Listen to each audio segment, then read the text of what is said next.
Ao largo da costa leste da África do Sul, existem dois mundos diferentes. Um é o palco para os corajosos e os belos, enquanto no outro, a emboscada e a camuflagem reinam. Ambos abrigam uma vasta gama de vida.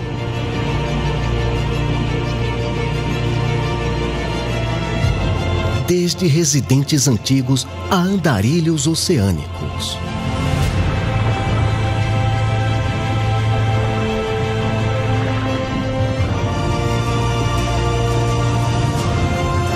Estes são os reinos das dunas de Aliwal e Sodiwana.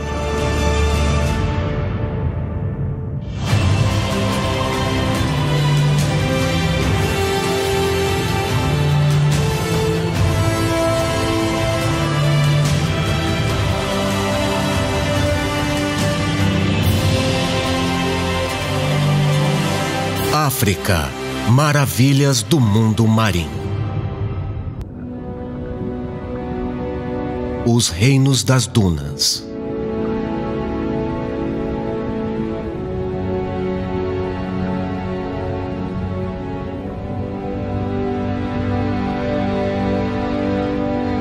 Tudo começou com isto. Campos áridos de rocha e areia. Há 4.000 anos, pequenas criaturas aquáticas começaram a invadir antigas dunas litificadas ao longo da costa leste da África do Sul. Elas formaram dois mundos subaquáticos que não poderiam ser mais diferentes. Ambos cresceram a partir da mesma duna fossilizada, mas as condições locais deram origem a resultados muito diferentes. No norte fica o paraíso de Sodiwana. Águas mornas, rasas e cristalinas alimentaram o crescimento de abundantes jardins de corais, resultando em um país das maravilhas, incomparável por sua beleza e diversidade.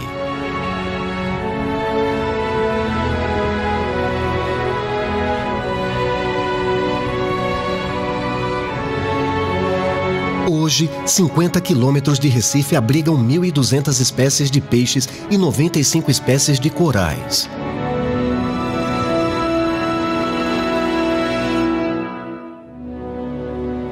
A 400 quilômetros ao sul fica Aliwal Shoal.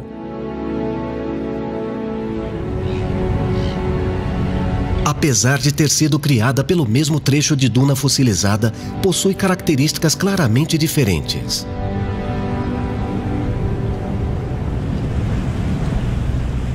Bem na costa de Aliwal, poderosos rios carregados com lodo mergulham no oceano. E fortes correntes transportam a água rica em nutrientes para o sul. Nessas águas profundas, turvas e turbulentas, poucas espécies de corais podem crescer.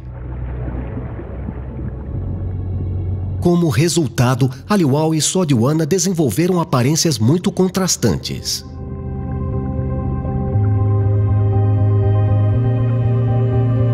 A falta de coral em Aliwal deixou uma fortaleza misteriosa, formada por templos rochosos e planaltos escuros.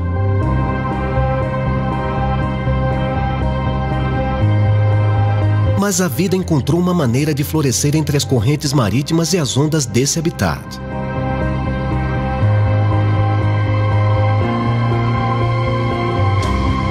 Esses dois mundos são acentuadamente diferentes, mas espetaculares à sua maneira.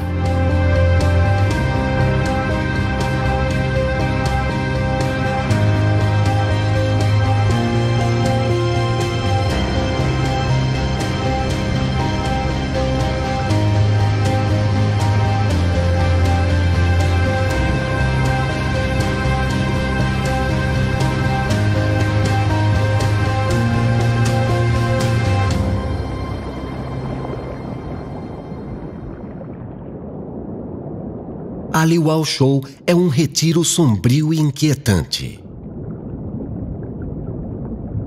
É um recife rochoso a 4 quilômetros da costa leste da África do Sul.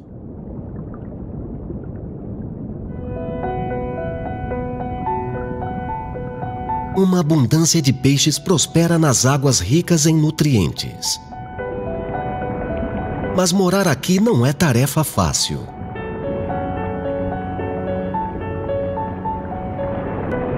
Fortes ondas atingem os moradores, enquanto as correntes perturbam constantemente a paisagem quieta.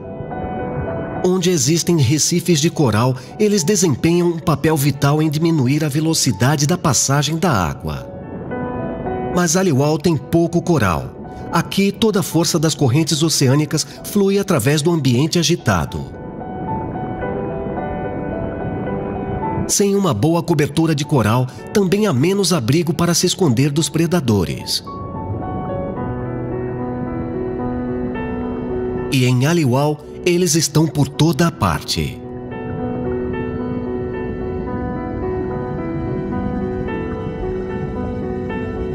Apesar disso, alguns encontraram uma maneira de sobreviver e até de prosperar. A caminho de uma jornada para águas mais tranquilas ao norte, um animal em particular acaba em Aliwal. As tartarugas de pente prosperam nos oceanos tropicais do mundo, migrando grandes distâncias em uma missão de procriar, colocar ovos e encontrar comida. Nunca ficar em um lugar por muito tempo. Mas há um local em que elas estão realmente confortáveis, entre os recifes de coral. As tartarugas de pente se alimentam predominantemente de esponjas, encontradas em abundância em recifes saudáveis. Elas são conhecidas por migrar até 2.000 quilômetros para satisfazer sua fome. Na África do Sul, há apenas um lugar em que a busca por esponjas pode ser realmente satisfatória. A tartaruga de pente está se dirigindo para as águas mais calmas de Sodiwana. O Paraíso do Norte é um refúgio para as espécies de recifes, contendo todos os alimentos de que poderia precisar. O pit stop perfeito em sua jornada sem fim.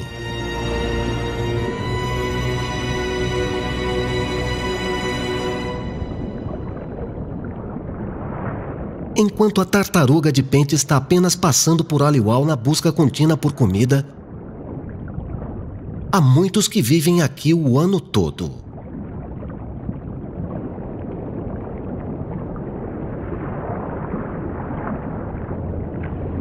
Para aqueles que precisam permanecer nessas águas turbulentas, a melhor estratégia para a sobrevivência é permanecer escondido.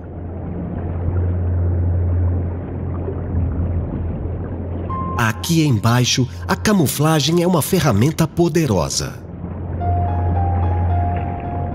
Não é apenas um ótimo método de defesa, mas também um método de ataque.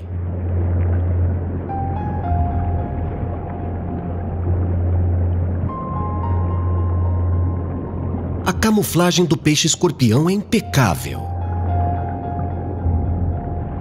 Eles são adaptados para parecer exatamente com o contorno das paisagens em que habitam.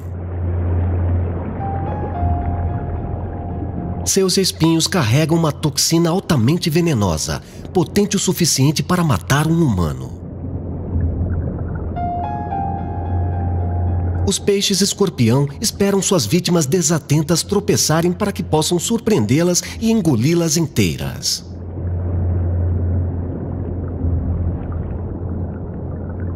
Nessas águas, há mais de uma maneira de encontrar uma refeição.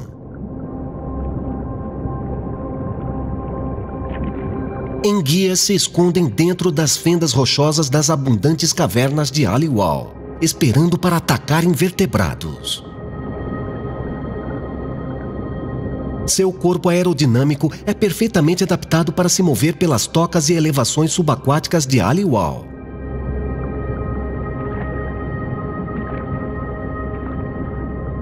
Quando a presa passa nadando, elas se lançam e usam seus muitos dentes para comprimir a presa.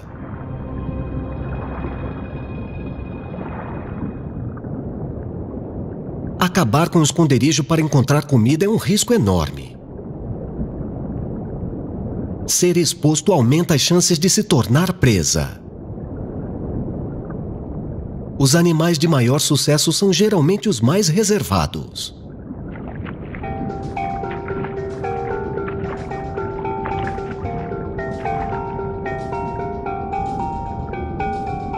Os predadores peixes-trombeta se escondem atrás de fendas ou se aninham em grandes cardumes de peixes. Eles podem atacar suas vítimas antes que elas percebam o perigo em que estão. Seu corpo alongado permite que eles enfrentem suas presas em potencial de frente, sem revelar o seu tamanho real. Eles podem nadar de cabeça para baixo, mudar de cor e disparar explosivamente para frente. Todas essas características fazem deles caçadores formidáveis do seu reino subaquático. Enquanto muitos dos predadores de Aliwal usam a paisagem para se esconder, outros usam os seus colegas moradores.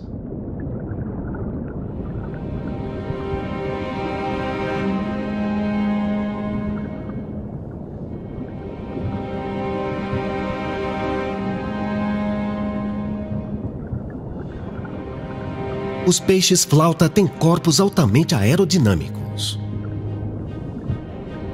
As arraias têm uma área de superfície muito maior. Então o peixe-flauta descobriu que, se escondendo acima da arraia, ele pode pegar sua presa desprevenida.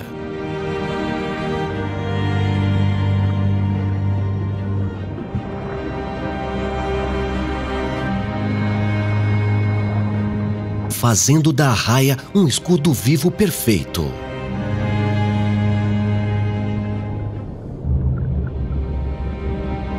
A coloração das arraias imita a casa sombria delas.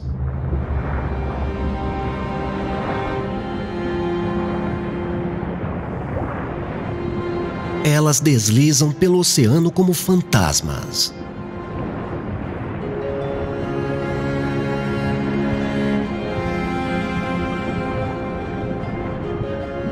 Ou se acomodam sob a areia como se nunca nem estivessem lá.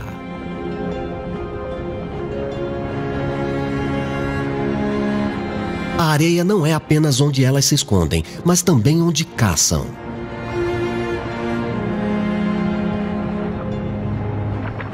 Elas estão equipadas com sensores altamente precisos em volta da boca. Eles detectam a pulsação elétrica natural gerada por suas presas crustáceos à medida em que se movem pela areia. Isso avisa a arraia onde e quando atacar.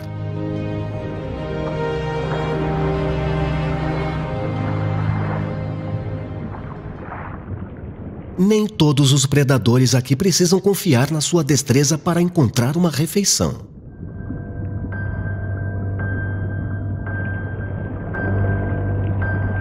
Alguns foram feitos apenas para matar. Os tubarões galha preta tomam conta de Aliwal, atraídos em número pela abundância de peixes e crustáceos menores em oferta.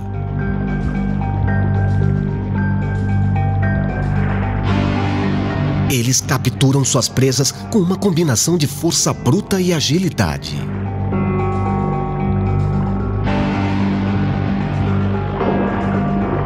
Os galhas pretas podem gerar uma velocidade explosiva mortal a partir de uma paralisação completa, geralmente disparando de baixo.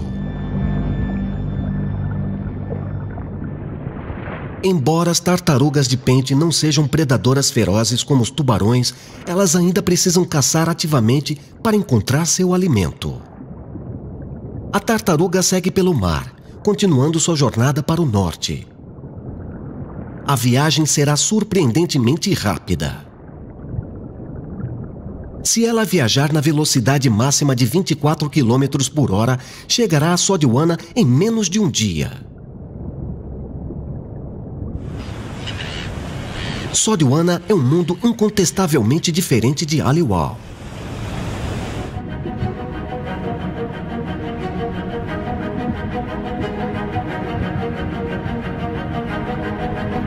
É um caleidoscópio de luz, cor e vitalidade.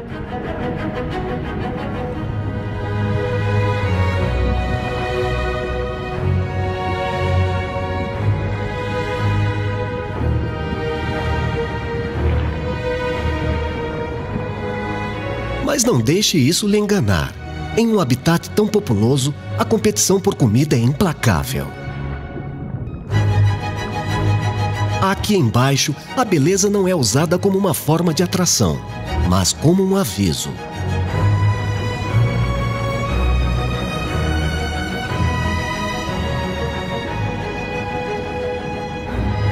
Aqui, os mais bonitos também costumam ser os mais perigosos.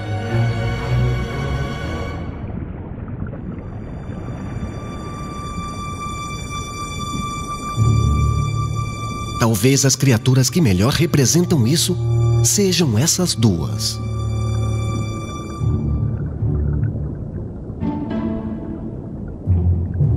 O camarão arlequim é certamente um dos moradores mais atraentes do Recife. Mas eles sobrevivem de uma maneira bastante macabra. A principal fonte de alimento do camarão arlequim é a estrela do mar. Com gostos tão exigentes, quando os camarões agarram uma delas, eles querem ter certeza de que não lhes escapará.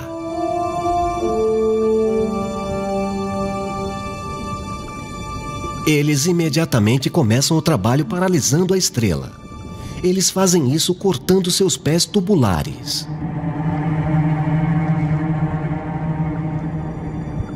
Os arlequins devoram lentamente o invertebrado infeliz. Mas as pernas das estrelas do mar se regeneram graças às células-tronco especializadas, o que faz com que elas fiquem prisioneiras à medida em que as pernas crescem novamente, alimentando seus hospedeiros. Muitas vezes, a estrela do mar sucumbe à fome e acaba morrendo. Mas é sabido que o camarão arlequim mantém a estrela do mar viva, alimentando-a e prolongando assim o seu próprio suprimento de comida. É uma morte muito lenta. A alimentação específica é necessária para sobreviver em um ambiente com alta competição por alimentos.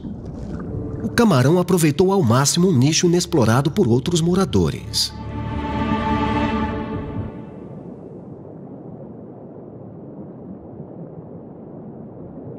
Outro assassino bonito e extravagante em Sodiwana é o peixe-leão.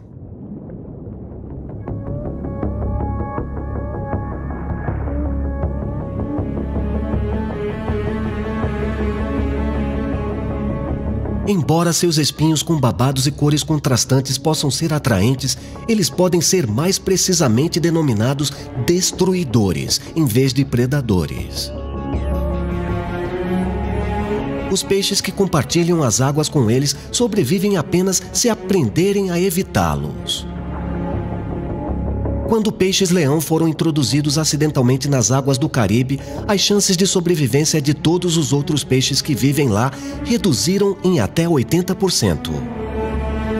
Eles são conhecidos por comer outras espécies de peixes até a extinção nas áreas em que habitam.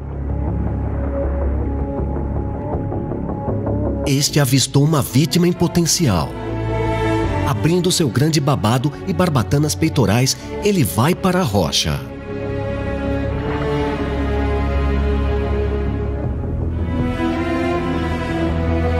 É uma forma de ataque decorativo e mortal.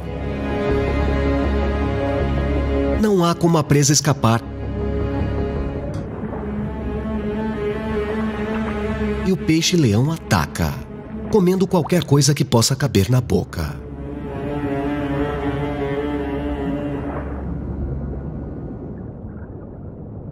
Quando a tartaruga de pente chega em Sodwana, um mundo de corais a aguarda.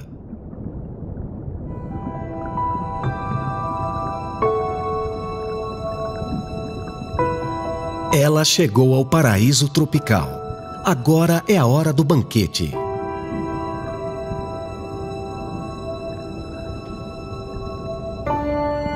Mas essas tartarugas são comedoras exigentes. Não é qualquer coisa que satisfaz. As tartarugas de pente se alimentam de residentes muito particulares e peculiares do coral. Sua dieta é composta em grande parte por esponjas altamente tóxicas. Muitas esponjas têm um exoesqueleto feito de sílica, o principal elemento do vidro.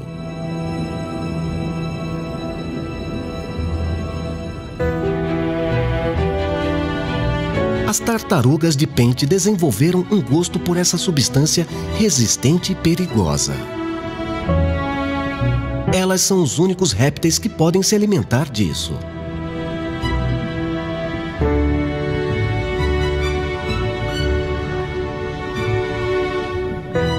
Agora que a tartaruga de pente chegou em Sodwana, a busca pela esponja começa.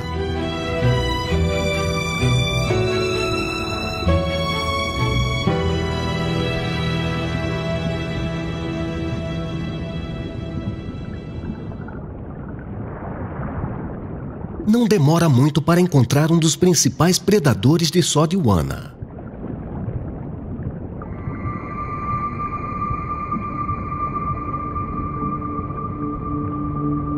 Mas a tartaruga tem pouco a temer.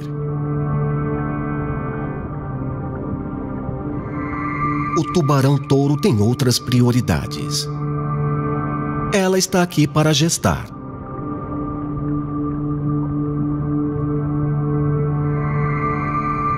Ela passa de 9 a 12 meses nas águas quentes e plácidas de Sodwana, antes de seguir para o sul para dar à luz.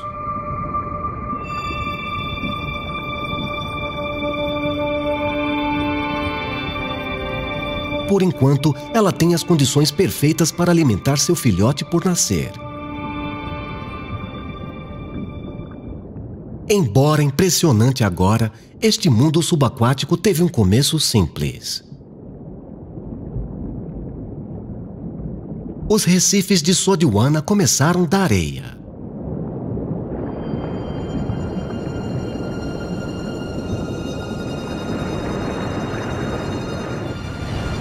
Hoje, as dunas ainda se alinham nos trechos superiores da costa leste da África do Sul. Milhares de anos atrás, as dunas costeiras aqui ficaram submersas quando um derretimento glacial causou aumento do nível do mar.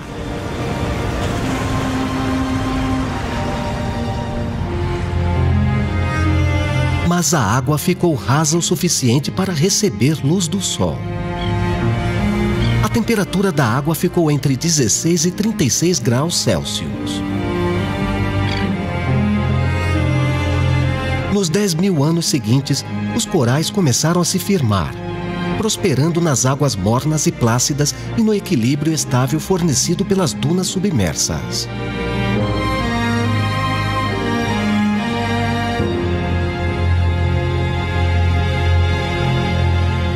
O reino de coral de Sodwana nasceu.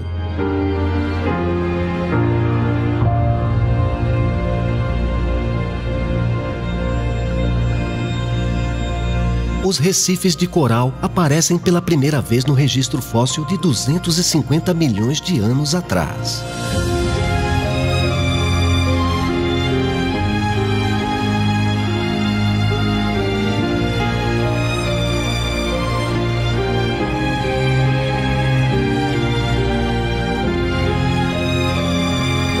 Eles têm mais espécies acumuladas neles do que em qualquer outro bioma da Terra e foram formados pelas criaturas mais discretas. Pólipos. Esses pequenos organismos semelhantes a bolhas não eram dotados de um corpo rígido. Então, alguns desenvolveram um hábito inesperado de se sustentar sozinhos. Eles secretaram carbonato de cálcio. Toda essa estrutura de Recife é de fato apenas uma enorme coleção de exoesqueletos de pólipos. Mas os pólipos não fizeram isso sozinhos. Cada coral possui algas microscópicas que vivem em seus tecidos.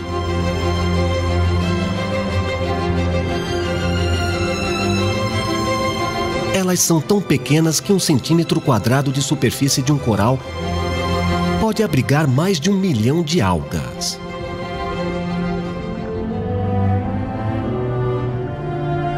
Sem as algas, nada disso poderia existir.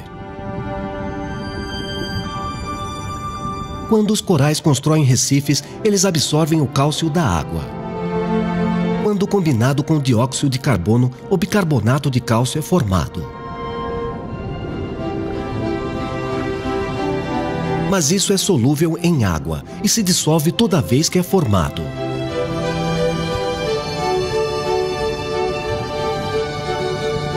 É aqui que as algas entram.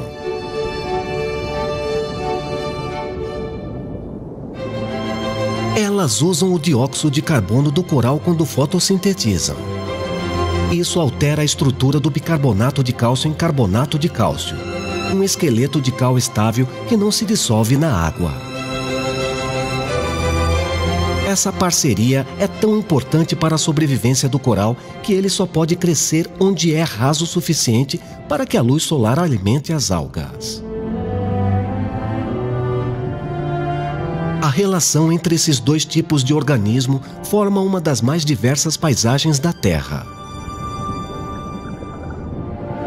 Um espaço que transforma a areia estéril em um jardim subaquático.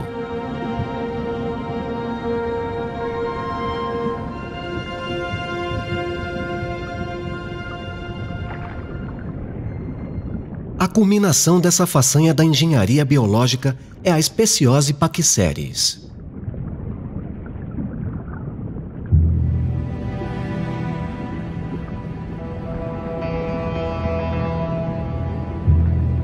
O coral uniforme.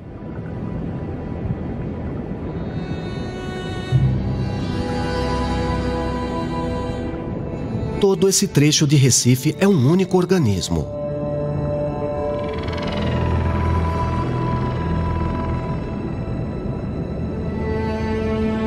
Ele se reproduz por autoclonagem, rompendo e gerando réplicas exatas de si mesmo. Em média, os recifes crescem a uma taxa de 4 metros a cada 1000 anos.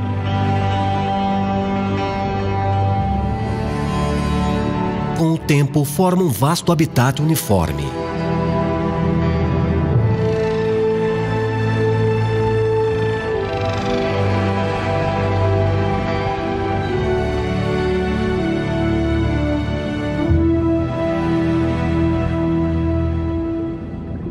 Apesar de suas belas aparências, os corais são, na verdade, carnívoros e cruéis.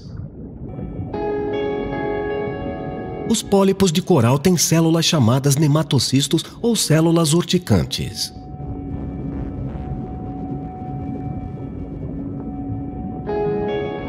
As células são sacos circulares que abrigam um fio bem enrolado que pode ser disparado como um arpão.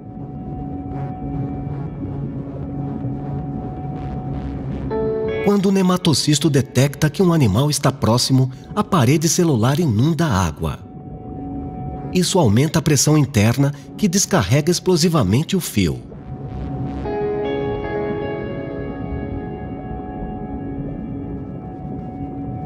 Essas extremidades rasgam a carne de qualquer criatura que passa, envenenando-a. A presa é então puxada para a boca dos pólipos e digerida no estômago.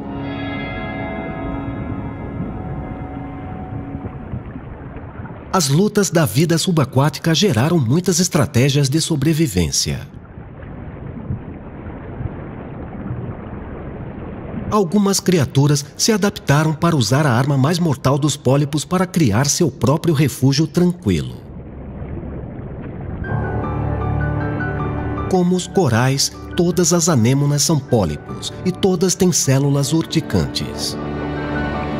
O peixe-palhaço é um dos únicos animais que não é picado por anêmonas. Os peixes são cobertos por uma espessa camada de muco, o que ajuda a protegê-los dos nematocistos.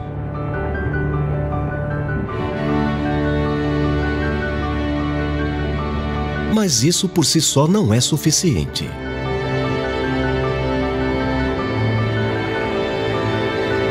Desde novos, os peixes-palhaços começarão a se apresentar aos seus hospedeiros.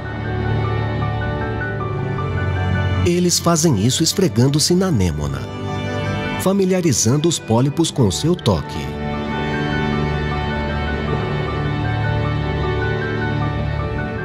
Cada anêmona tem o seu próprio peixe-palhaço residente. Se chegar um novo peixe-palhaço com o qual a anêmona não está familiarizada, ela vai atacar e picar.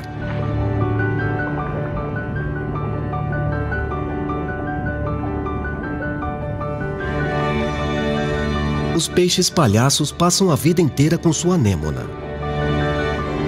Eles começam sua jornada como ovos minúsculos, sob a cobertura protetora dos tentáculos. Depois passam a adolescência brincando nas florestas de células urticantes.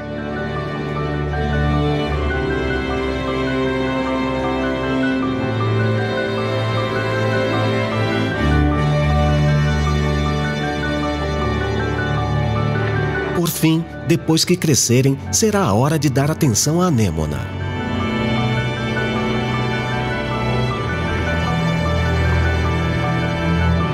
Eles a refrescam com água, se certificando de que a anêmona sempre tenha um suprimento constante de oxigênio. Eles também a protegem dos predadores, removem os tecidos danificados e impedem que o limo assente na superfície.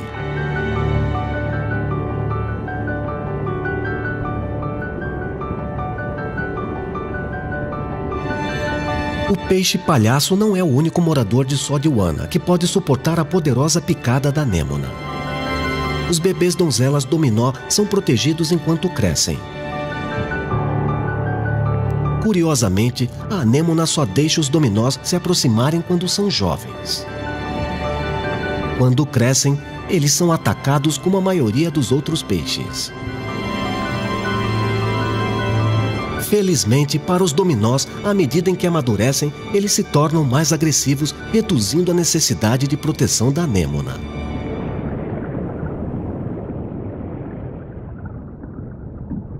O caranguejo porcelana desenvolveu uma maneira engenhosa de enganar a anêmona para o seu próprio benefício. O seu casco não é resistente o suficiente para protegê-lo das células urticantes. Por isso, ele produz uma camuflagem química que engana a anêmona para não atacá-lo. Os nematocistos permanecem fechados enquanto o caranguejo se alimenta.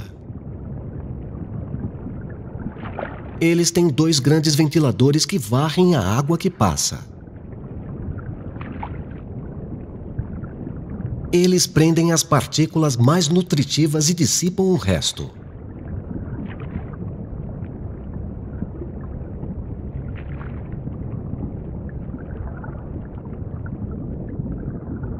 Alguns moradores formam parcerias, usando uns aos outros para ajudar a garantir a próxima refeição. Enquanto outros confiam em si mesmos para satisfazer a sua fome.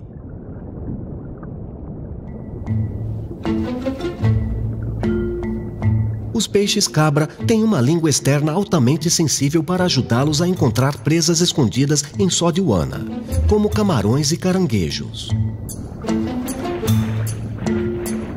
Esses bigodes são chamados de barbilhos. Os receptores sensoriais na borda dos barbilhos ajudam o peixe a procurar comida em qualquer habitat em que esteja nadando. Uma vez detectada, o peixe-cabra mergulha na areia para extrair a comida.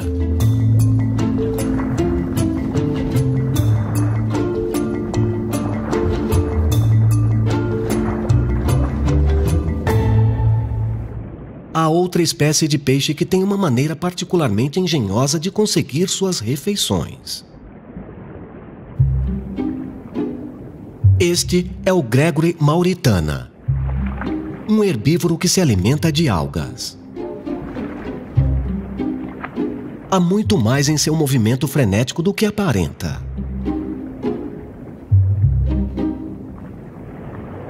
As algas são uma grande mercadoria nos oceanos tropicais. Assim, a Gregory respondeu ao seu próprio apetite de uma maneira inspirada.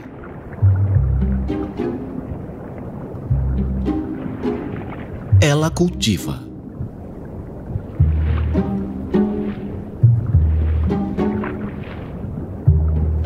Primeiro, limpa um lote de terra matando todas as espécies de coral que começam a crescer.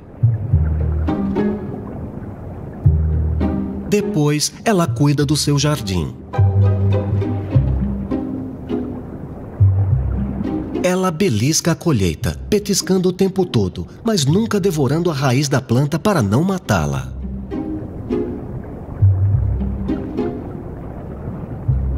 A agricultura é um trabalho árduo.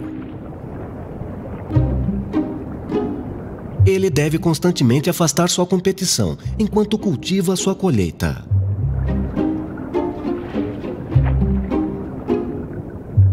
Esta é uma das poucas espécies fora da raça humana que cultiva.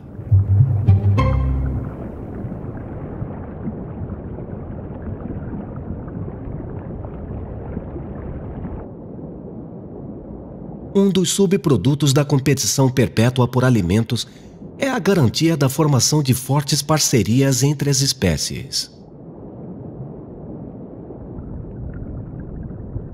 Sodiwana está cheia de animais especializados que se adaptaram para sobreviver prestando serviços a outros.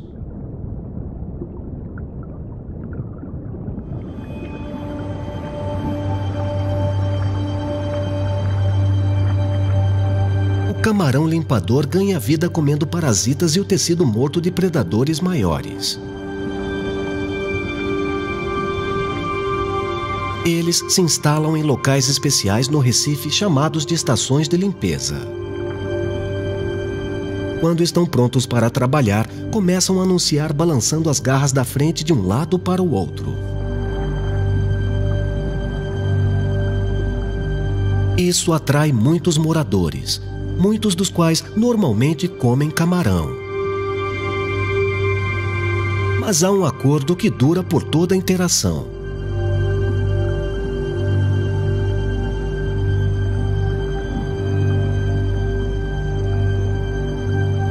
Ele muda o seu chamado à medida em que o bacalhau se aproxima dele.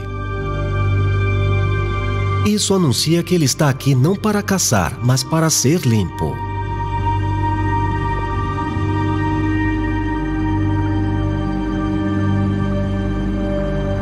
Então, a limpeza começa.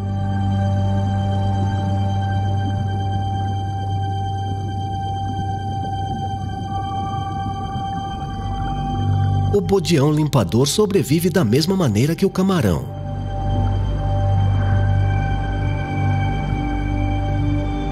É preciso muita confiança para subir dentro da boca de um animal que normalmente o comeria.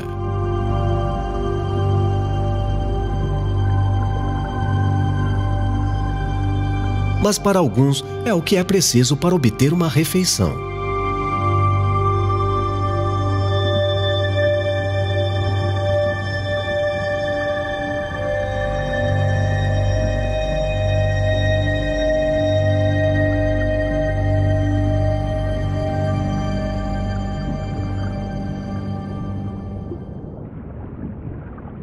Mais ao sul, Aliuau também tem recifes, mas esses não são decorados com corais.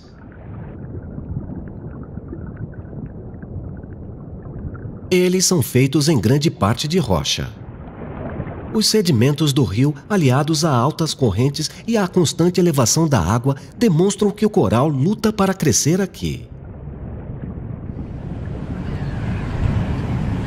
Sem uma boa cobertura de coral, os moradores do oceano precisam procurar outras maneiras de encontrar abrigo e comida.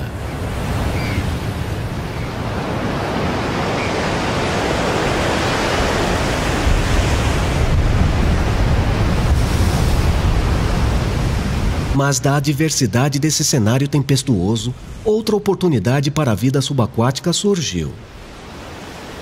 Essa foi por causa de uma tragédia humana.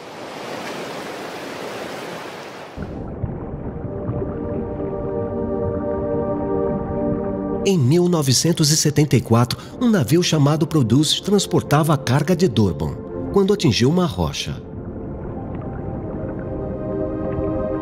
Mas, assim como o oceano reivindica suas vítimas, também as coloniza.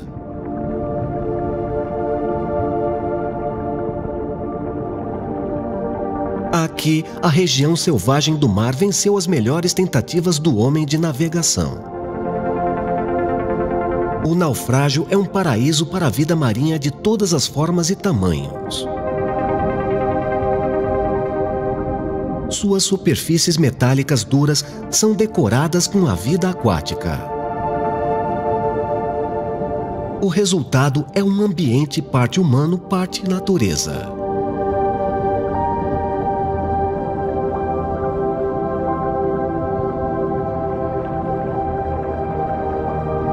É o paraíso de um predador de emboscadas. Como tantas espécies são atraídas pelos destroços, todas as que passam por aqui devem estar constantemente preparadas para um ataque.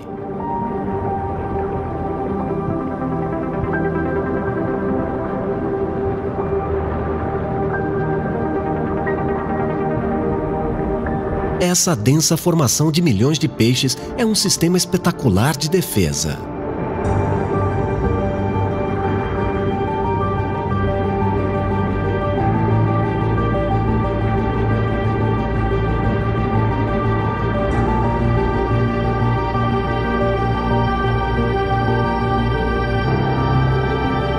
Sardinhas são alguns dos peixes mais procurados no mar.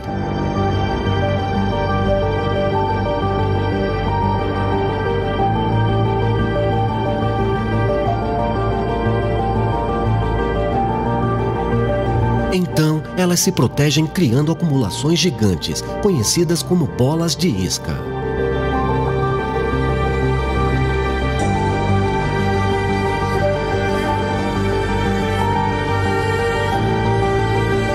Elas dançam pela popa em um balé subaquático altamente coreografado.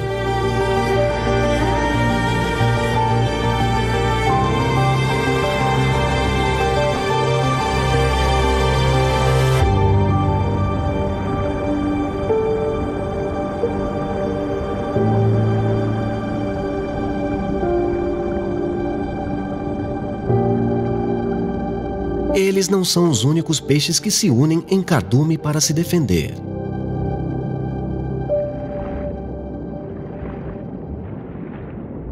Os peixes que vivem em mar aberto não têm recifes para se esconder.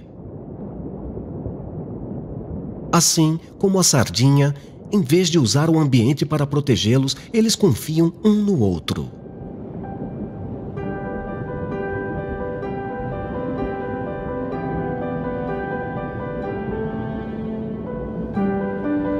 Todos os peixes têm linhas laterais correndo pelos seus corpos.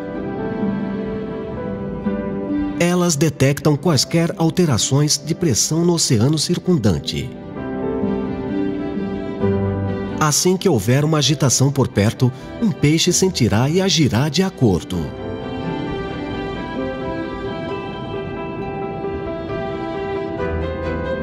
Isso torna o cardume uma das defesas mais eficazes no mundo subaquático. Se algo causar pânico em um lado do cardume, o aviso se espalhará e todos os peixes serão informados instantaneamente.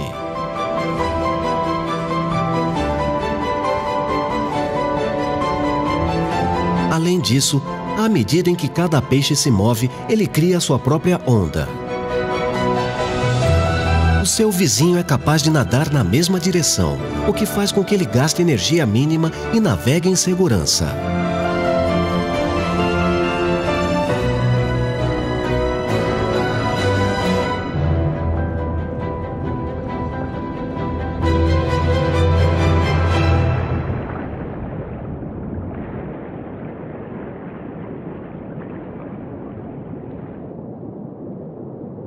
De volta a Sodiwana, a vítima da tartaruga de pente não tem como escapar.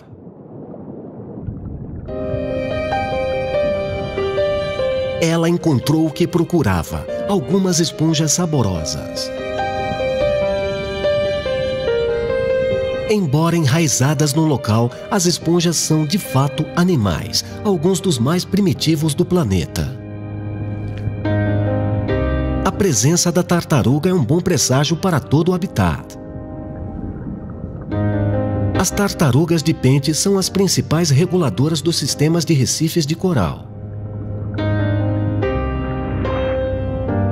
Quando elas usam seus bicos afiados para comer, elas abrem o recife, permitindo que animais menores também se alimentem. Muitos outros se juntam a ela, todos reunidos para desfrutar de um banquete entre os corais.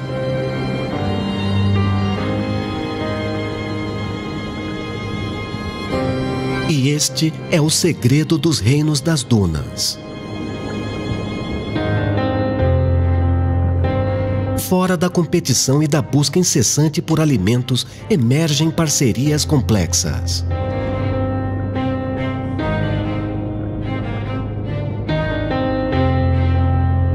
Embora Aliwal e Sodiwana sejam muito diferentes, isso é algo que elas têm em comum.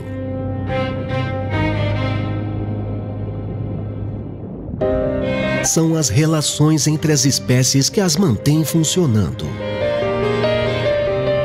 Esses reinos expansivos veem muitos animais tendo que se unir para sobreviver tanto em seus habitats quanto de uns e outros. O resultado são dois mundos, distintamente diferentes, mas igualmente extraordinários.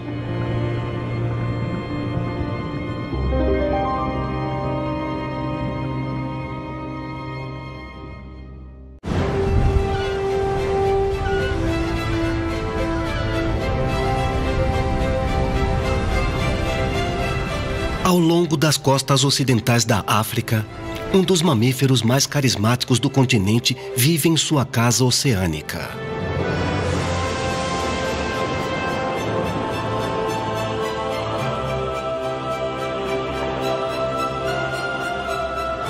Mas para criar os jovens, precisa emergir em terreno sólido. Para uma geração que ainda não sabe nadar, é preciso dureza e sorte para sobreviver ao caos da colônia e à turbulência que os rodeia. É o teste inicial na vida para os lobos marinhos sul-africanos.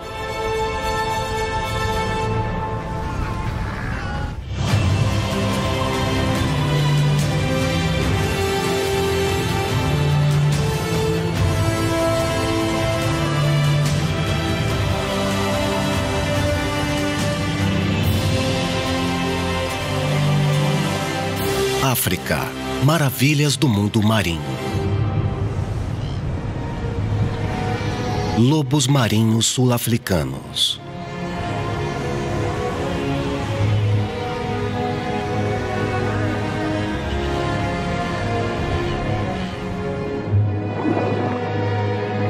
Em um mundo tão frequentemente definido pela competição e pela luta pela sobrevivência, um dos grandes prazeres da natureza é testemunhar animais adultos brincando.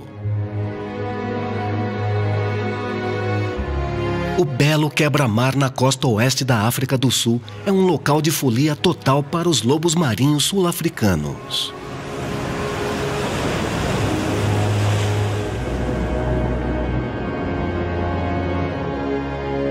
Eles estão aqui para uma navegação matinal, aproveitando o poder das ondas agitadas por puro prazer. Lobos marinhos são excelentes em seu ambiente dinâmico.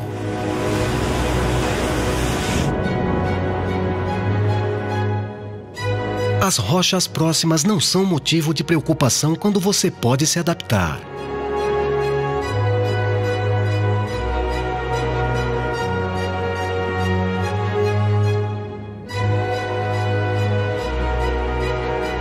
Com velocidade e agilidade na água, eles estão bem preparados para uma vida no mar.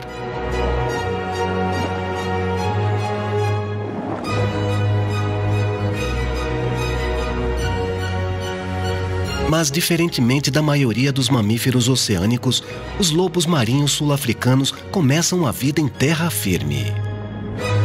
E para essas fêmeas, a navegação de hoje é a última onda subaquática antes que elas retornem à terra para dar à luz a uma nova geração.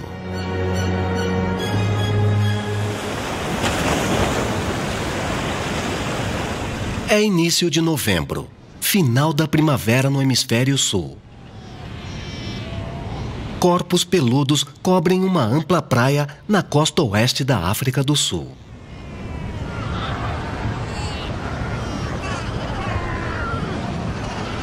Em milhares, esta é uma das maiores colônias de lobos marinhos do mundo.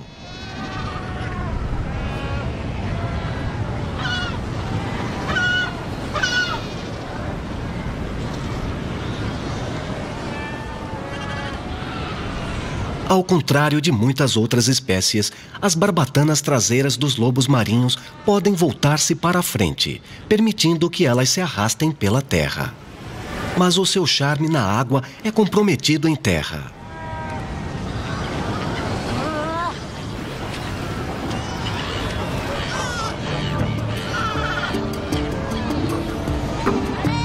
Os machos já estão aqui há um mês, marcando seu território ao longo da praia. Aqui e ali, os jovens machos brincam de lutar. Com o tempo, eles terão que expulsar outros machos de seus territórios para ganhar o direito de acasalar.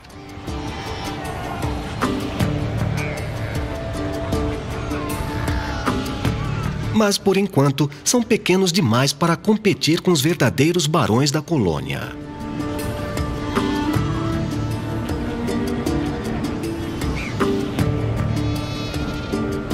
Os jovens parecem quase envergonhados com o show. Com cerca de 14 anos e 350 quilos, este macho está no seu melhor momento. Ele é um dos muitos gigantes que vigiam os territórios reivindicados e as fêmeas que atraíram para suas terras. Durante 2 meses, os machos não comerão nada, vivendo de suas reservas de gordura enquanto defendem o seu campo. Eles passaram os últimos 11 meses se preparando nessa luta para se reproduzir.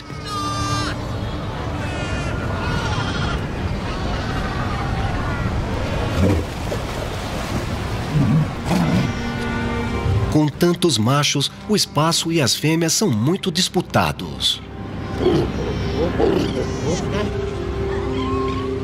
Os gigantes lobos marinhos se erguem e se orgulham de fazer sua presença ser sentida.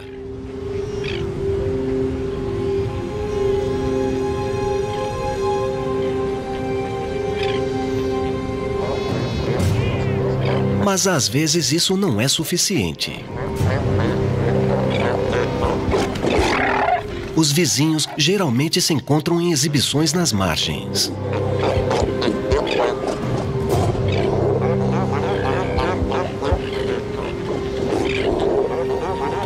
Depois de uma demonstração de força, eles cortam o mal pela raiz e se certificam de que as suas fêmeas fiquem em sua terra.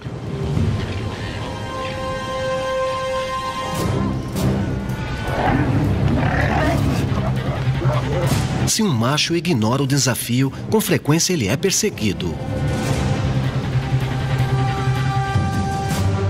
Lutas completas custam muita energia e geralmente são evitadas entre iguais. Mas nem sempre.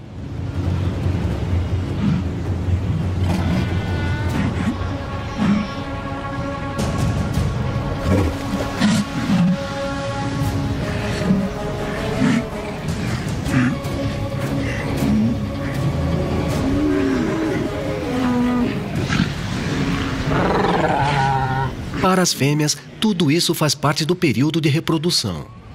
Dificilmente vale a pena pestanejar.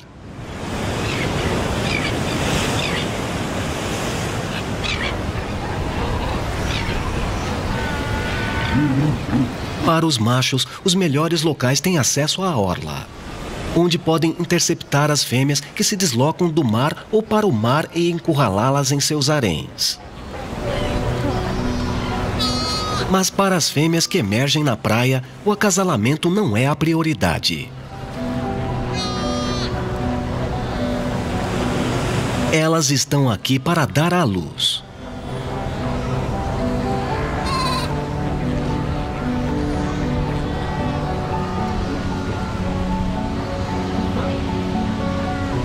Em pouco tempo, a praia está repleta de filhotes recém-nascidos de cerca de 5 quilos.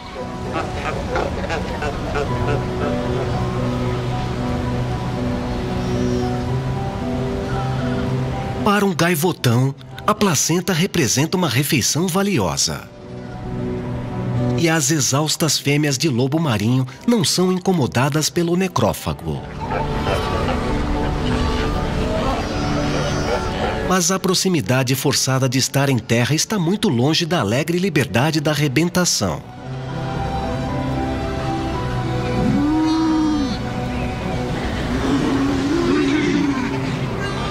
As novas mães são ferozmente possessivas com os filhos e a agressão é comum.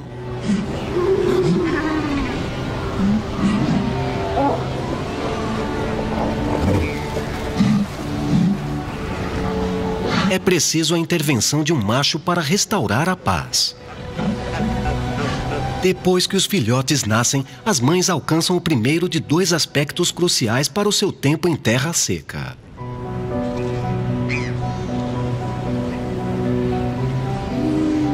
Agora, elas podem voltar sua atenção para o sexo oposto.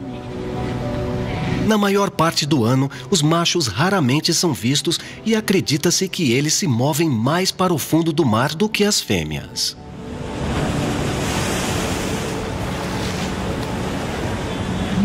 Se as fêmeas quiserem ter filhotes novamente no próximo ano, deverão engravidar durante essa janela de oportunidade de 2 meses, enquanto os machos estiverem por perto.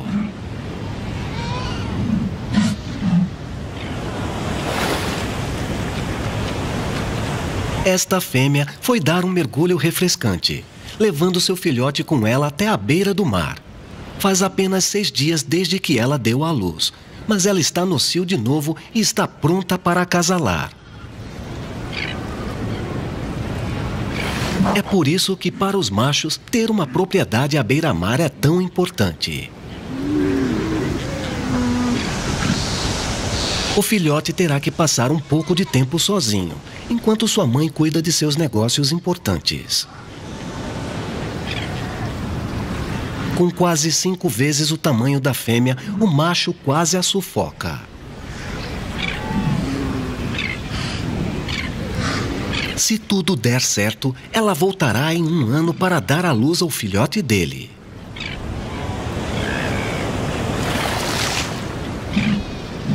Mas o período de gestação de um lobo marinho é de apenas 8 meses.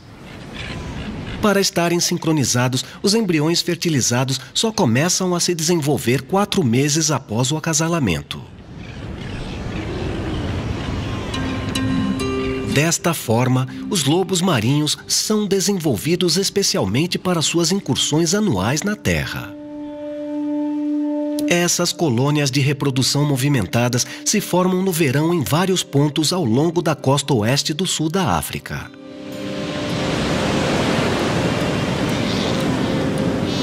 Não é por acaso que elas estão aqui.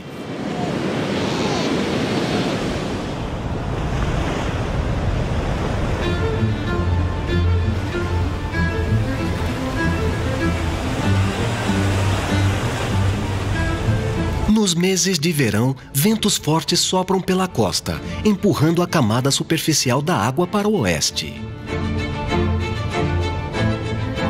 Esse deslocamento maciço atrai o afloramento da água fria e rica em nutrientes das profundezas, abastecendo uma das costas mais férteis do mundo. Em nenhum lugar isso é mais aparente do que nas florestas de algas que crescem ao largo da costa, a algumas braçadas da colônia dos lobos marinhos. Aqui, as plantas de algas se erguem do fundo do mar, buscando luz para fotossintetizar.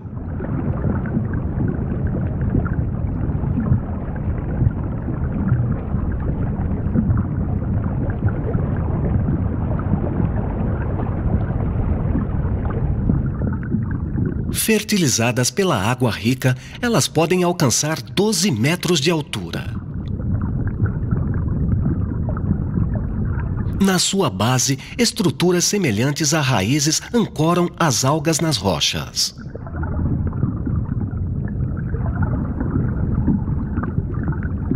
Seus troncos finos são ocos e cheios de gás para mantê-las em pé enquanto crescem em direção à superfície.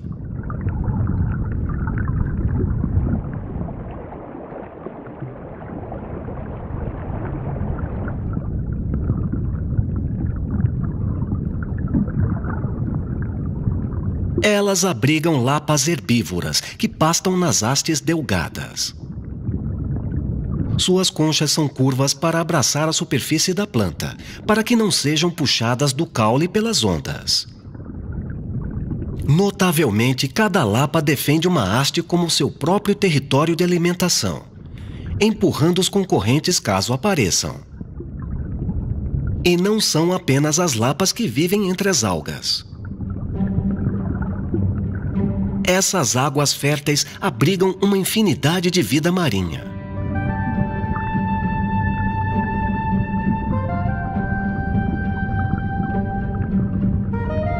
As longas folhas das algas liberam milhões de esporos na água. Eles formam uma importante fonte de alimento para os ouriços que vasculham as rochas. Anêmonas filtram seus alimentos diretamente da água. Onde as algas não tomaram conta, corais macios e esponjas crescem em abundância. Uma lagosta do cabo bem camuflada rasteja sobre eles. As rochas oferecem abrigo perfeito para sua espécie. E outros parentes distantes. Um caranguejo Cape Rock se esconde sob uma elevação. E há peixes aqui também.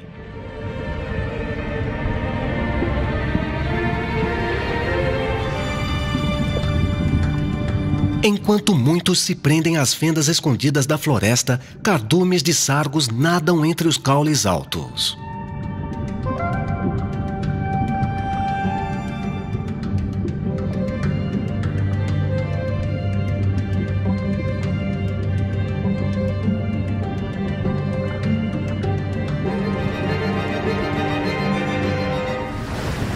Durante grande parte da vida nesta costa, as algas desempenham um papel crucial na absorção da energia das ondas do oceano, fornecendo águas calmas para se viver. Desgastada pelas ondas, a alga é lentamente dividida em fragmentos microscópicos. Cada folha de alga marinha produz 6 vezes o seu próprio peso em detritos por ano, aumentando significativamente a carga nutritiva da costa e alimentando animais filtradores como mexilhões. Eles ancoram-se às rochas, que compõem a base de muitas colônias reprodutoras de lobos marinhos.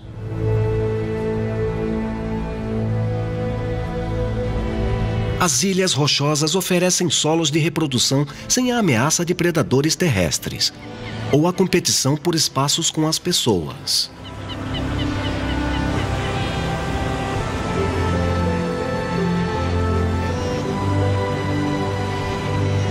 Nesta pequena ilha, a 200 quilômetros ao norte da cidade do Cabo, outra colônia de lobos marinhos está atingindo o auge do período reprodutivo.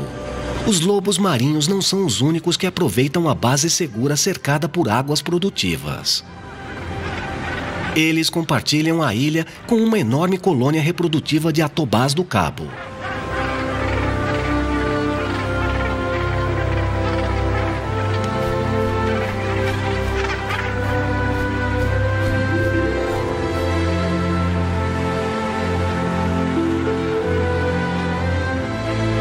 Com menos espaço para se espalhar do que na praia, os lobos marinhos estão bem comprimidos nas rochas.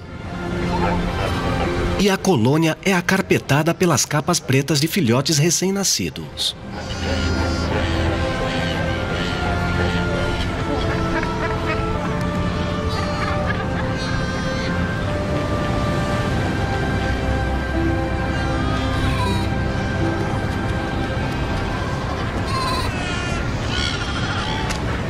Como na praia, as aves realizam tarefas de limpeza.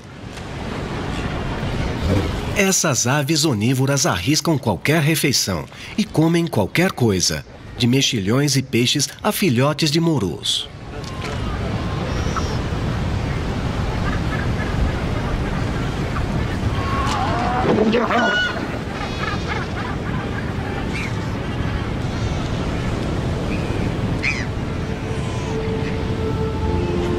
Logo após o nascimento, uma fêmea e seu filhote passam um tempo se conhecendo.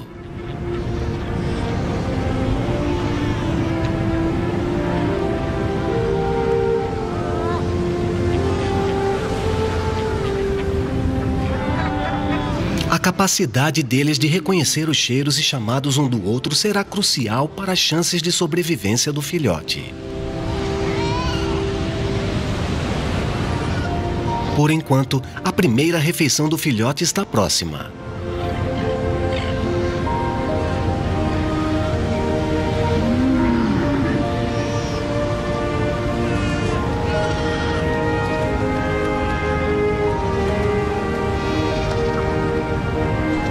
Depois de uma semana amamentando os recém-nascidos sem comer, as mães voltam ao mar para caçar.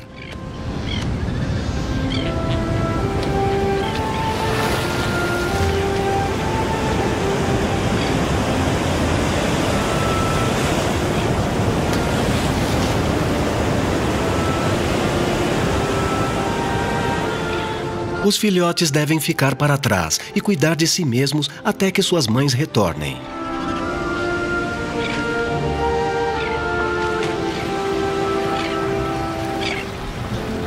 A ilha possui uma piscina berçário rasa, onde os filhotes podem aprender a nadar sem a ameaça de serem arrastados. Eles só poderão enfrentar o oceano a partir das 6 semanas de idade.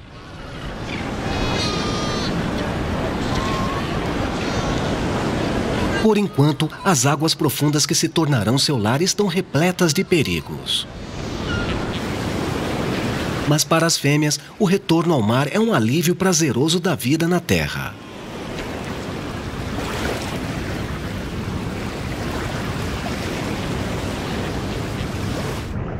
Elas aproveitam o momento para se divertir, mas precisam encontrar comida o mais rápido possível e retornar aos seus filhotes.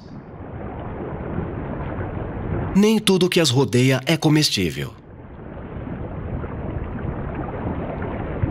Uma água-viva mortal pode até ser deliciosa. Mas está armada com tentáculos ferozes e os lobos marinhos sabem que precisam se afastar.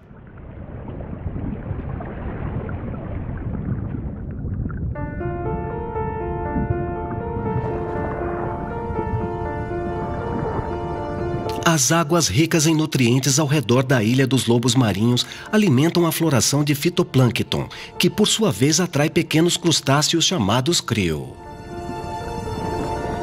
Seriam necessários centenas desses animais parecidos com camarões para alimentar um lobo marinho, mas eles não evoluíram para peneirar pequenas presas na água.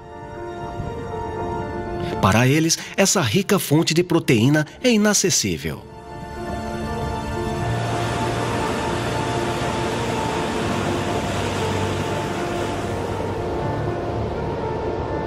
Em vez disso, eles se dirigem para o oceano profundo, onde cardumes de peixes apresentarão melhores perspectivas. Aqui, eles encontram gigantes oceânicos. Esses mamíferos marinhos podem colher o crio. As baleias jubarte comem crio suficiente para atingir mais de 14 metros de comprimento e 40 toneladas.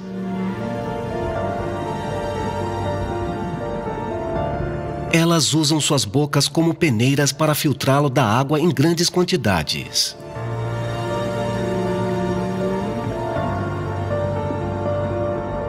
Essas jubartes viajam até 8.000 quilômetros entre locais reprodutivos tropicais ao largo da costa de Angola no norte e locais alimentícios distantes ao sul da Antártida.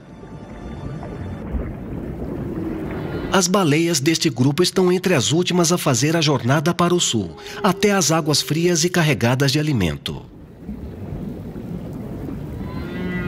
Para onde estão indo, um único enxame de crio pode abranger muitos quilômetros quadrados, contendo até 10 milhões de toneladas de alimentos.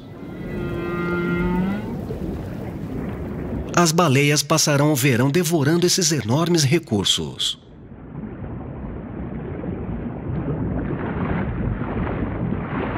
Com a distração se afastando, os curiosos lobos marinhos mergulharão até 200 metros para encontrar a própria comida.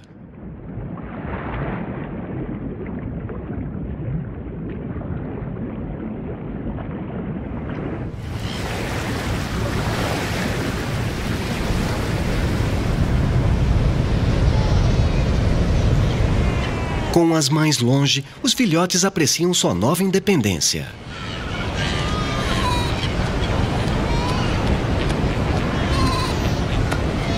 A ilha é um mundo para se explorar, apesar de sua falta de jeito. Com muitos filhotes deixados sozinhos pela primeira vez juntos, há muitos novos amigos a serem feitos.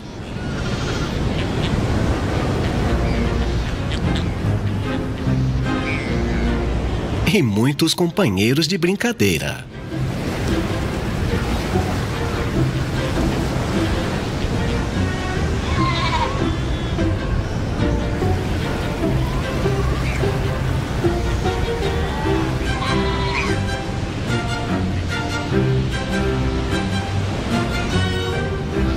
Por enquanto, a vida é boa.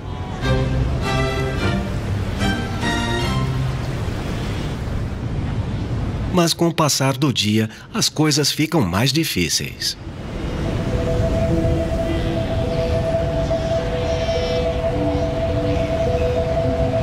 Há pouca sombra na ilha e os dias de verão podem chegar a 40 graus Celsius. O pelo grosso dos lobos marinhos é desenvolvido para mantê-los aquecidos na água fria.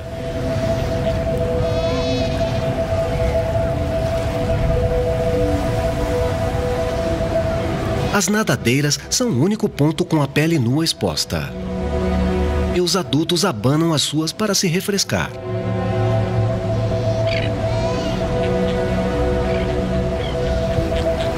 Os filhotes encontram algum alívio na piscina pequena.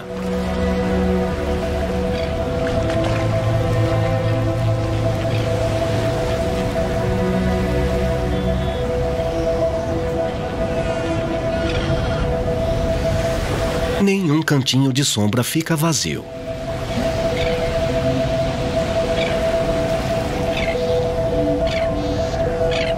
Embora esses filhotes não saibam, eles são incrivelmente sortudos.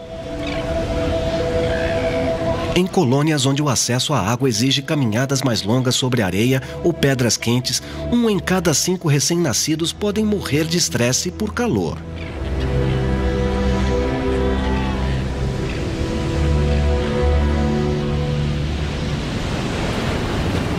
A posição dos lobos marinhos é, portanto, uma ironia cruel.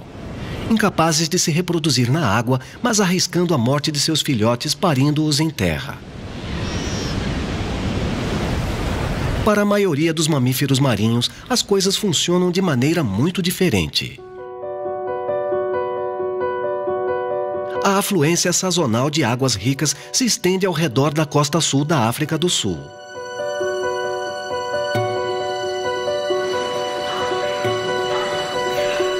Aqui está em movimento um pequeno grupo de golfinhos nariz de garrafa.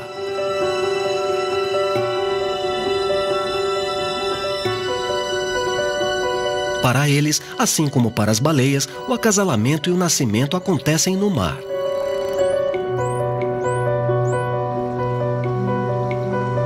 Mas os golfinhos, ao contrário das baleias, encontram todo o alimento necessário aqui e não precisam fazer grandes migrações entre alimentação e reprodução.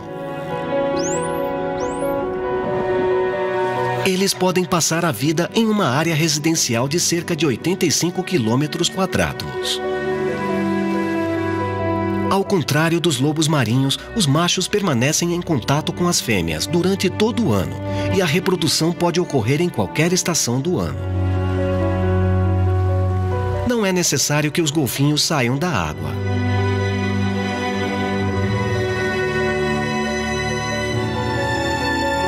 Em vez de girar as nadadeiras para trás para caminhar, elas têm caudas fortes e flexíveis que permitem nadar até 36 km por hora.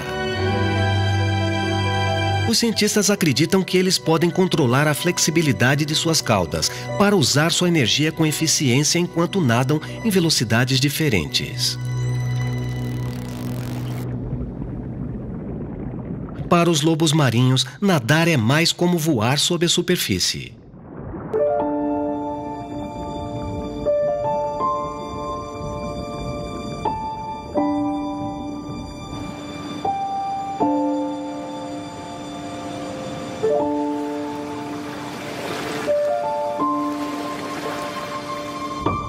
Suas nadadeiras dianteiras as impulsionam como as asas de um pássaro, e embora os golfinhos possam ser mais rápidos, poucos conseguem igualar a flexibilidade de manobra de um lobo marinho. Para os jovens adultos que ainda não estão prontos para procriar, há muito tempo para explorar e brincar. Eles tratam a floresta de algas como seu playground, percorrendo as hastes densas. Os peixes cuidam de manter uma distância segura.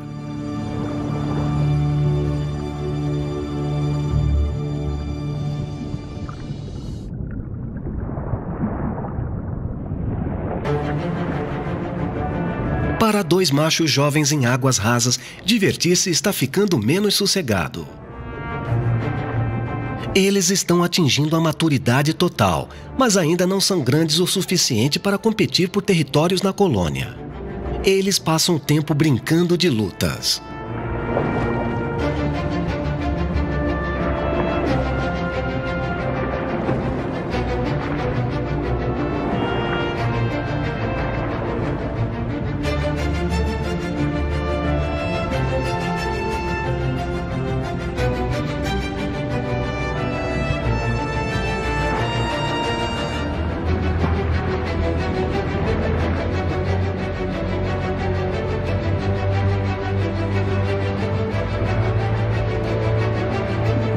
Essa briga ajudará a fortalecer suas forças e vai prepará-los para a competição mais séria da vida adulta.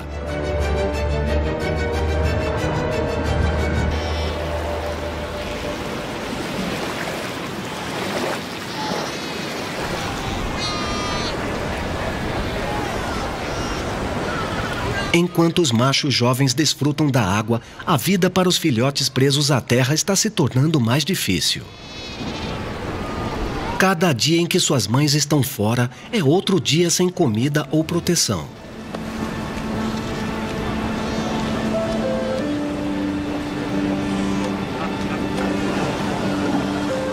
As mães cuidam ferozmente de seus próprios filhotes, mas os adultos se importam pouco com outros filhotes. Com tanto congestionamento, mover-se um sobre o outro geralmente é o caminho mais fácil. Uma fêmea não causa muito dano. Mas ser pisoteado por um macho é outra história. Este filhote não saiu do caminho rápido o suficiente e foi esmagado. Ele escapou com vida, mas pode estar ferido demais para viver por muito tempo. Outro encontrou um fim definitivo. Muitos conseguem ficar longe do perigo, mas enfrentam longos dias sem comida.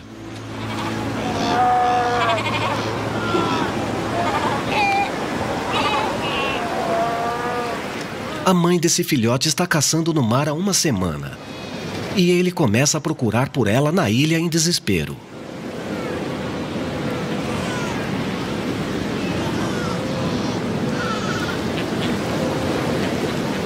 Ele está morrendo de fome.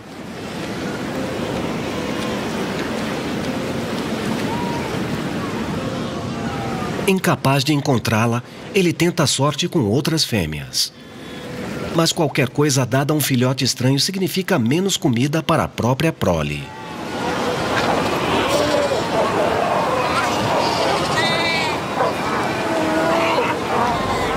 É cada mãe por si e seus filhotes.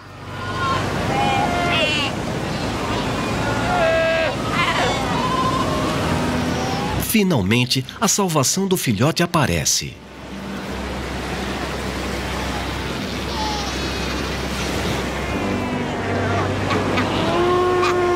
Assim que ela atinge o solo seco, ela começa a chamar seu filhote.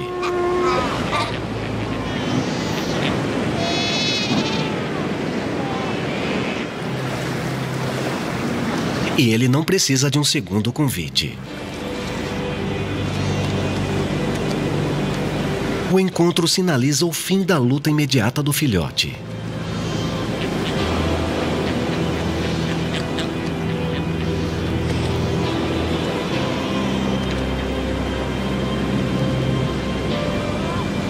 Sua mãe se muda para um ponto alto e seco para amamentá-lo.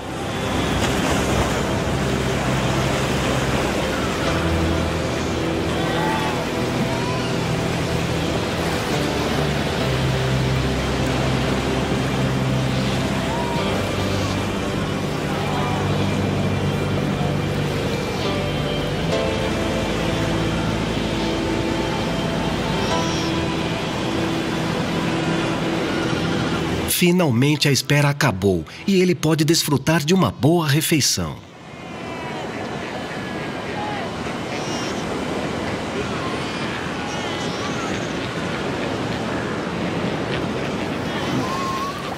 Com a fome satisfeita, os filhotes vão para a piscina dos bebês para se refrescar e praticar natação.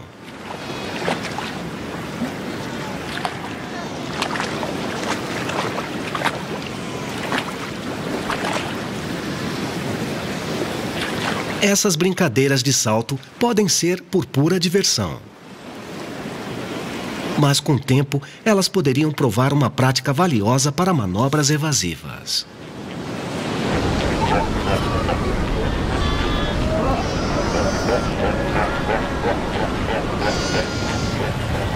Os lobos marinhos estão no menu de mais de um predador oceânico.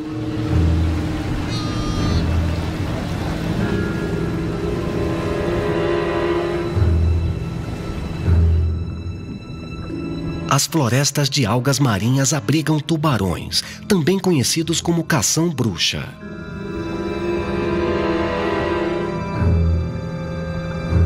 Os indivíduos jovens se alimentam principalmente de peixes magros.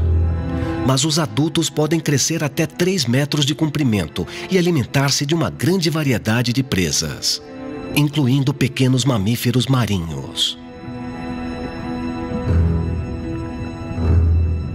Mas há outro predador nessas águas que até um jovem cação-bruxa deve temer.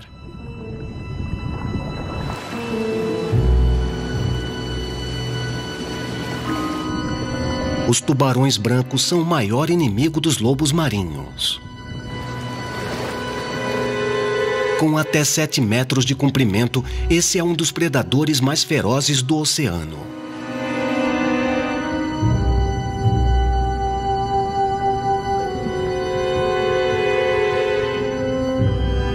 Com seu grande poder e velocidade, eles lançam ataques surpreendendo os lobos marinhos por baixo.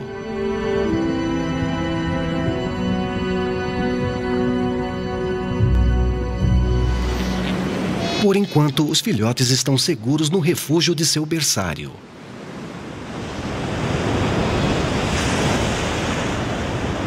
Mas quando o sol se põe e as nuvens se acumulam, o mar começa a se agitar.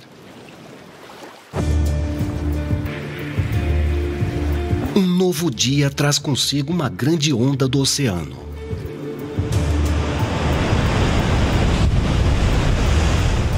Ondas violentas bombardeiam a fortaleza de rochas dos lobos marinhos.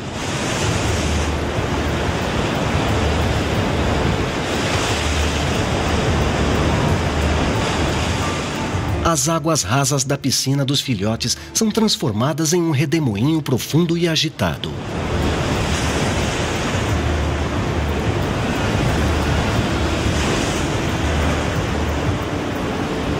Na beira da colônia, os adultos se apoiam na força das ondas. Para eles, cair não é um desastre. Mas para os filhotes que ainda não sabem nadar direito, pode ser.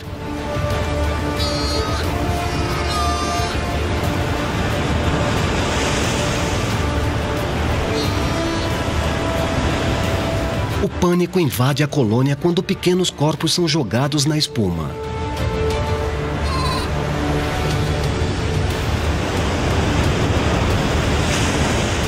Os filhotes lutam por espaços abertos mais altos.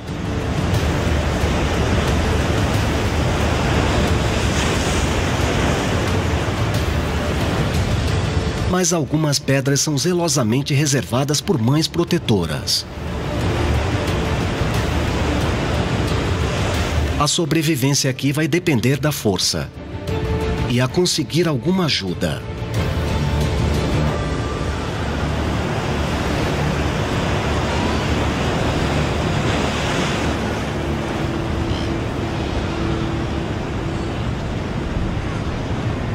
À medida em que a força total da tempestade diminui, o dano fica claro. Muitos se afogaram no caos.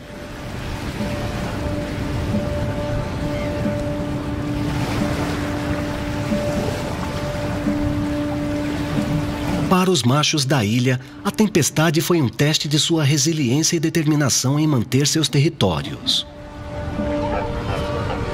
Os filhotes encharcados que os cercam ocupam a maior parte do espaço restante.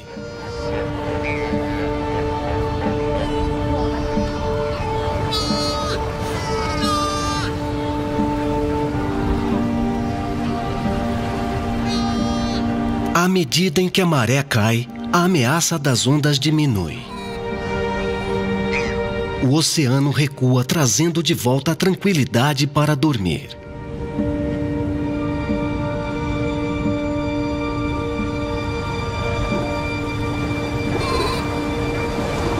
Foi uma provação exaustiva para todos e os ânimos estão desgastados.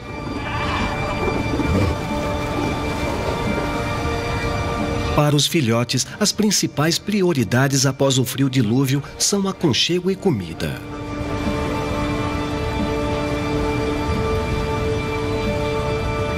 Aquecer-se fica fácil, com todos empilhados.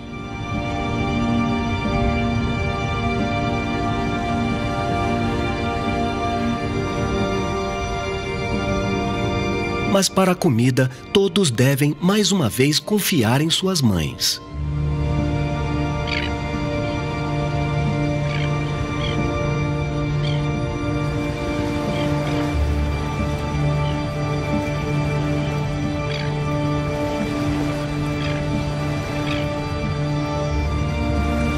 Para alguns, basta voltar à presença reconfortante da mãe. Com o fim da tempestade, a colônia descansa pelo resto do dia. Os mais corajosos entre os jovens já retornaram à sua piscina. Aqui eles se deleitam com a água mais calma e rasa e esquecem traumas anteriores.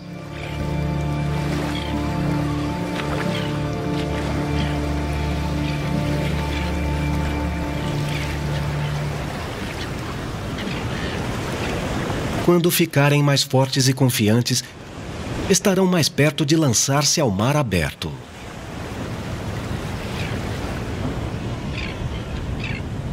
Após 2 meses ligados à sua base rochosa, a maior parte da colônia começa a retornar à água.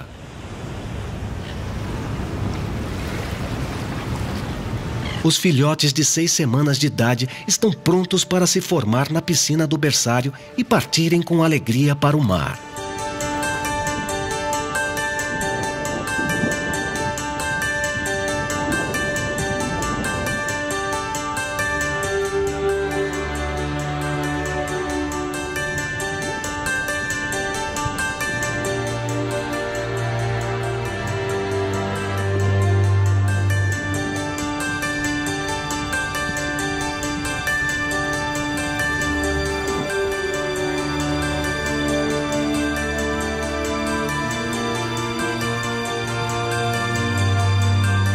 Eles exploram seu novo ambiente inquisitivamente e a alga marinha de baixo crescimento se torna um brinquedo para mastigar.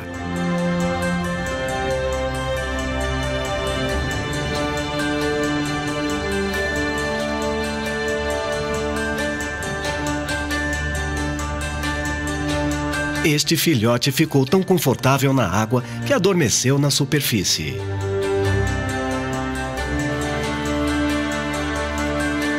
Os lobos marinhos, como muitos animais, podem dormir com metade do cérebro de cada vez,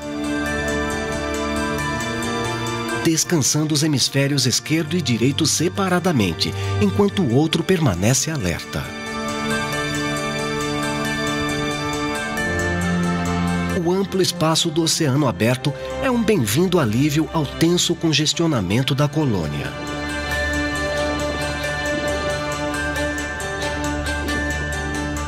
Outros se divertem com sua nova agilidade e velocidade, como se tivessem acabado de perceber o que realmente significa ser um lobo marinho.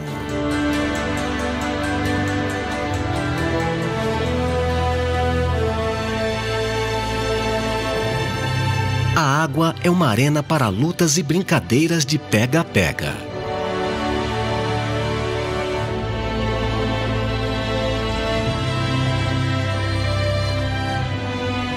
E o entusiasmo dos filhotes é contagiante.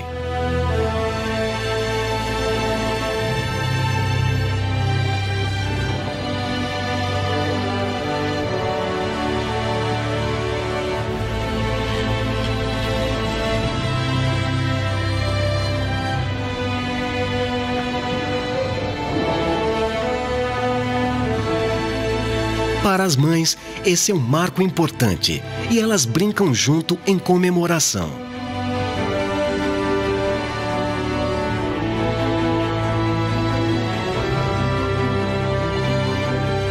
Mas o trabalho delas ainda não está concluído.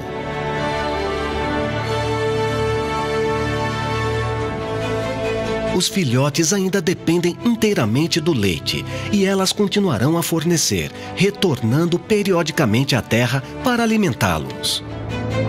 Em 8 meses, as mães vão para o mar profundo por semanas para engordar para o próximo período reprodutivo. E os filhotes serão desmamados. Isso sinalizará o início da jornada exploratória dos filhotes, alguns vagando até 1.600 quilômetros de colônia a colônia, ao longo da rica costa.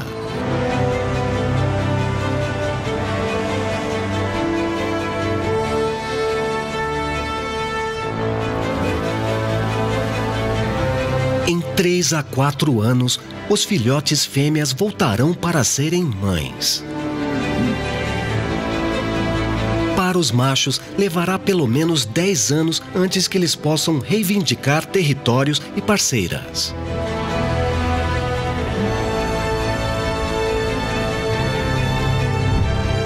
Por tudo que já passaram, as lutas de estar preso à terra acabaram. A vida como criaturas marinhas de pleno direito as espera.